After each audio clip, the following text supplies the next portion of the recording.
Picture this. You're 18 years old, about to start your dream college journey when your parents drop a bombshell that changes everything.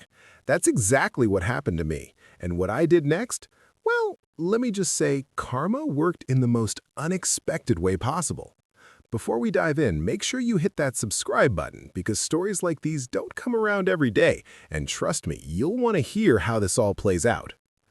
So, let me take you back to where it all started. I'm Emma, and I grew up in what I thought was a pretty normal middle-class family. My parents always preached about education, responsibility, and planning for the future. From the time I was basically old enough to understand money, they told me about my college fund. My grandparents had started it when I was born, and my parents had been contributing to it regularly. It was supposed to be my ticket to a great education, my launching pad into adulthood. I worked hard all through high school. I'm talking straight A's, AP classes, volunteering, the whole 9 yards. I wasn't just coasting on that college fund. I was earning my place at a good school. And it paid off. I got accepted to my dream university, a prestigious school with an amazing program in environmental science. I was over the moon. Everything was falling into place exactly as planned. Then came the family dinner that would change everything. It was a Saturday evening in late April, right after I'd received my acceptance letter. My older brother Marcus had just gotten engaged to his girlfriend of 2 years, Bethany. Don't get me wrong, I was happy for him. He was 25, had a decent job, and seemed ready to settle down. But that dinner, that's when things got weird. My parents called a family meeting, which should have been my first red flag. They had this nervous energy about them, exchanging glances across the table like they were communicating in some secret parent language. My dad cleared his throat about 5 times before finally speaking. "So, Emma, we need to talk about your college plans," he started. I smiled, thinking maybe they wanted to discuss dorm room essentials or something. "Sure, I've been looking at the housing options and—" "Actually," my mom interrupted, wringing her hands, "there's been a change. A situation has come up." My stomach dropped. The way she said situation made it sound like someone had died. "Marcus and Bethany want to have their dream wedding," my dad continued. "You know how important this is. A wedding is a once-in-a-lifetime event." I nodded slowly, not sure where this was going, but getting a sinking feeling I wasn't going to like it. My mom reached across the table like she was going to hold my hand, but I pulled back instinctively. "Sweetheart, we've decided to use your college fund to help pay for the wedding. But don't worry, you can just go to community college for 2 years, then transfer. Lots of people do it." I sat there, completely frozen. Did I hear that right?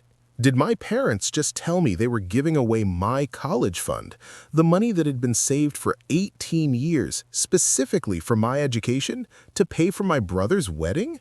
"You're joking, right?" I finally managed to say. "Please tell me this is some kind of test." Marcus, who had been suspiciously quiet, finally spoke up. "Emma, come on, be reasonable. Bethany and I want to start our marriage off right. This is important." "Important?" I could feel my voice rising. "More important than my education? The education you've all been telling me to work toward my entire life?" "Don't be dramatic," my dad said, getting that edge in his voice he used when he wanted to shut down arguments. "Community college is perfectly fine. You're being selfish." "Selfish?" They called me selfish for wanting to use my own college fund for college. I looked around the table at all of them. My parents wouldn't meet my eyes. Marcus was scrolling through his phone like this was boring him. Only Bethany looked vaguely uncomfortable, but she wasn't exactly jumping to my defense either. "How much?" I asked quietly. "What?" My mom looked confused. "How much is in the fund? How much are you taking?" My parents exchanged another look. "About $40,000, my dad admitted. $40,000. Almost 2 decades of savings, gone, just like that. "And what kind of wedding costs $40,000? I demanded. Bethany finally spoke up, her voice defensive. "We want a nice venue, good food, a live band. We want our day to be special and memorable." "Oh, it'll be memorable, all right," I muttered. "That's enough," my mom snapped. "We've made our decision.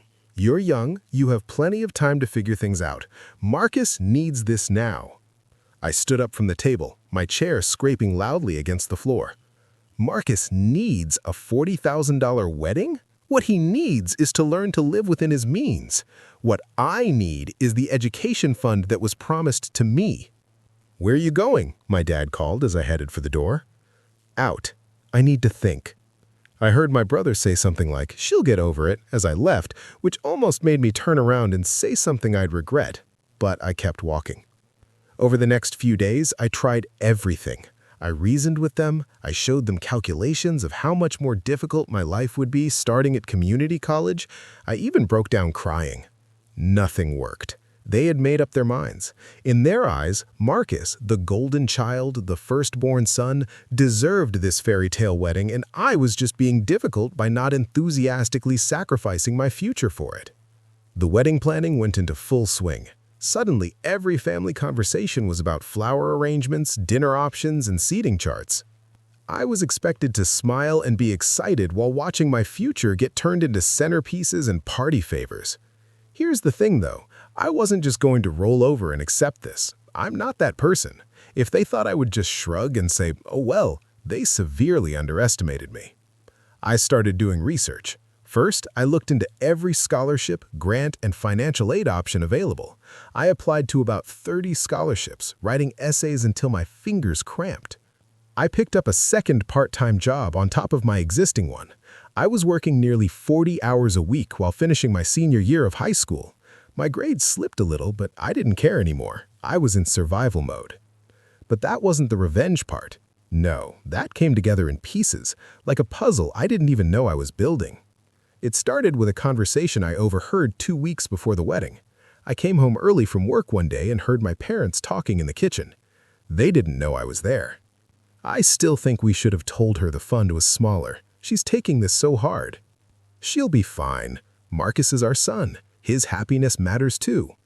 More than hers? And for a second, I thought maybe she was having second thoughts. Don't start with the guilt. We made the right choice. Marcus has always been there for us. Emma's just going through a phase. She's young. A phase. My devastation over losing my entire college fund was just a phase. That's when something clicked in my brain. They didn't respect me. They didn't see me as a person with valid feelings and dreams. I was just the younger kid who should be grateful for whatever scraps they decided to throw my way. The second piece of the puzzle fell into place at a family gathering a week before the wedding. I was helping my aunt carry dishes to the kitchen when she pulled me aside. "Emma, honey, are you really okay with all this? Your mom mentioned you'd be going to community college instead." I gave her the sanitized version I'd been telling everyone. "Oh yeah, it's fine, just a change of plans." She looked at me for a long moment. "You know, your grandmother would be absolutely heartbroken if she knew. She always talked about how that fund was specifically for your education." "Grandma knows?" I asked, confused. "Oh no, sweetheart. She passed away when you were 10, remember? But she was so adamant when she set up that fund. She even wrote a letter about it, explaining her wishes. I helped her set up the account." My heart started racing. "A letter? What letter?" My aunt looked surprised. "The one she wrote explaining that the money was only to be used for your educational expenses. It was legally attached to the fund as a condition. Didn't your parents tell you?" No. No, they had not told me that, because if there was a legal condition on the fund, what they were doing might not just be morally wrong, it might actually be illegal. I spent the next 3 days digging. I called the bank, explained who I was, and asked about the college fund. The representative told me that they couldn't discuss it with me since I wasn't the account holder, but they could send me any documents with my name on them. I gave them my email address and waited. The documents came through the next day, and there it was. A letter from my grandmother, notarized and official, stating that the fund she had established was to be used exclusively for Emma's post-secondary educational expenses and that any other use would violate the terms of the trust. It was a trust, not just a savings account, but an actual educational trust with specific legal conditions. My parents weren't just taking my college fund, they were violating the terms of a legal document. I made copies of everything. Then I made an appointment with a lawyer. I used some of the money I'd been saving from my 2 jobs and paid for a consultation. The lawyer, a sharp woman in her 50s named Ms. Chen, looked over the documents and gave me a tight smile. "Your parents are in breach of trust," she said simply. "If they use this money for anything other than your education, you have grounds to sue them for the full amount plus damages." "What if they've already spent it?" I asked, my voice barely a whisper. "Then they'll have to pay it back. The trust is clear. This isn't their money to use as they see fit. They're trustees, not beneficiaries." I had my ammunition. Now I just had to decide when to fire. I chose the rehearsal dinner. I know that sounds dramatic, but hear me out. The way I saw it, they had made this decision public, involving the whole family in the narrative that I was being unreasonable and they were being generous to Marcus. So I decided to make the truth just as public. The rehearsal dinner was at an expensive restaurant, another cost my parents were somehow covering despite claiming they couldn't afford my college. There were about 50 people there, family and close friends, all celebrating Marcus and Bethany's upcoming wedding. I waited until the toasts started. My dad went first, talking about how proud he was of Marcus, how he was becoming a man, how family always comes first. The irony was so thick I could have cut it with a knife. Then my mom went, getting teary-eyed about her baby boy growing up and finding love. She even mentioned how the whole family had come together to make this day possible, with a pointed look at me. When they opened the floor for anyone else who wanted to say something, I stood up. My hands were shaking, but my voice was steady. "I'd like to say something," I announced. My parents looked pleased, probably thinking I was finally going to play the dutiful little sister role. "I want to congratulate Marcus and Bethany on their wedding," I started, and people smiled. "It's going to be a beautiful day, I'm sure, especially considering it costs $40,000. A few people shifted uncomfortably. Talking about money at events like this is usually considered tacky. That's actually the exact amount that was in my college fund, the fund my grandmother set up when I was born.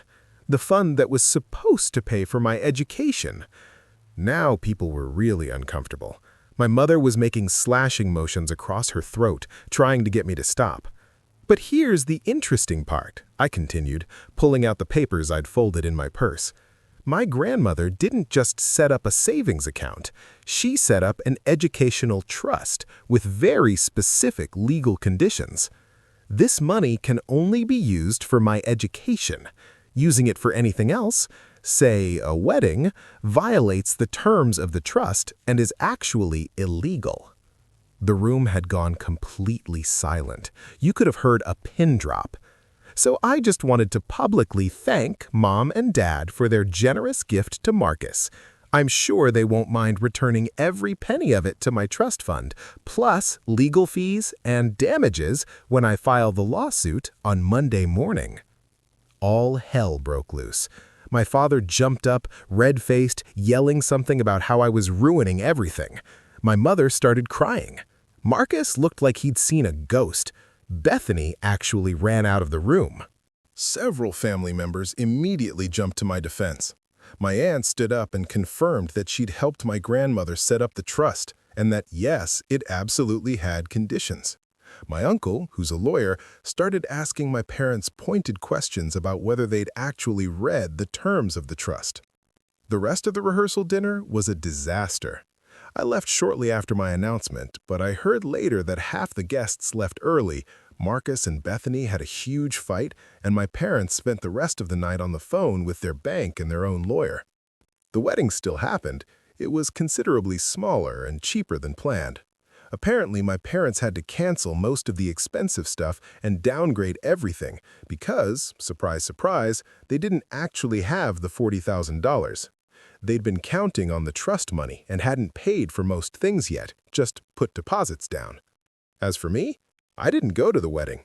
I was busy moving into my dorm room at my dream university. Because you know what happened? Once my parents realized I wasn't bluffing about the lawsuit, they'd had no choice but to restore the trust and give me access to my own money. But it gets better. Remember all those scholarship applications I'd filled out? Turns out, working 2 jobs while maintaining decent grades and overcoming family hardship made for a pretty compelling story. I ended up getting 3 different scholarships that, combined with my trust fund, meant I actually had more than enough money for school. My parents? We don't really talk anymore. They tried to play the victim, telling everyone I'd ruined Marcus's wedding over money, but enough people had been at that rehearsal dinner. Enough people knew the truth. The family is pretty split now. Some people think I went too far, but most people think my parents got what they deserved. Marcus and Bethany's marriage lasted about a year. Turns out starting a marriage under financial stress and family drama isn't great for relationship stability. Who knew?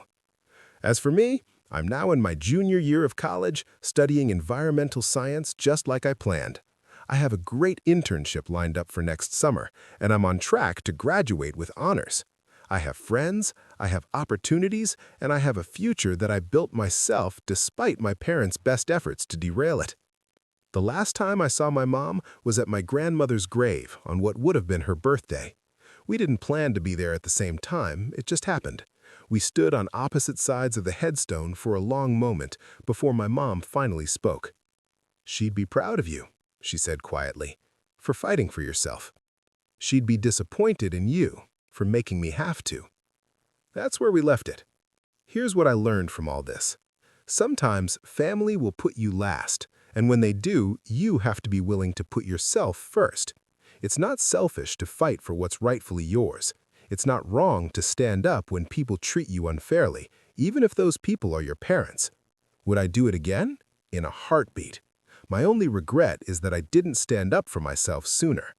So if you're in a situation where people are taking advantage of you, where they're putting someone else's wants above your needs, where they're asking you to sacrifice your future for someone else's present, remember this story. Remember that you deserve to advocate for yourself. Remember that being family doesn't give people the right to treat you badly. Thanks for sticking with me through this whole story. If you enjoyed this, hit that like button and subscribe for more real-life stories. Drop a comment below and let me know what you think. Would you have handled this differently? Do you think I went too far? I'd love to hear your perspective. Until next time, stand up for yourself, know your worth, and never let anyone convince you that fighting for your future is selfish. Peace out.